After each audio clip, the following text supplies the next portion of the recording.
In just a decade, tourism has risen as Iceland's main export.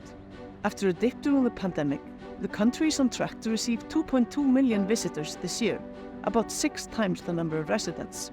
Iceland latched onto tourism after the collapse of its banking system in 2008, making the country more affordable to visitors. But it also poses problems for the roughly 400,000 Icelanders. For one, population is growing faster than it ever has, at more than 3% last year, as the travel sector has called for extensive immigration to service the guests.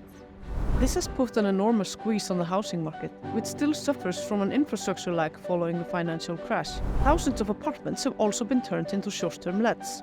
In some of the nearby streets from here, more than half of all apartments are listed on Airbnb. To address the problem, the government is pledging to build 4,000 new apartments a year for the next 5 years. But with the end of cheap money reducing construction, only half of that is expected to be finished next year. Meanwhile, as much as 2% of residents dwell in illegal housing such as commercial buildings. Many of them are foreign workers.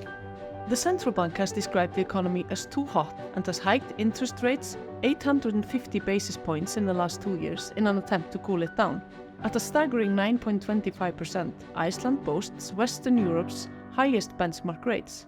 But still, inflation lingers high above target.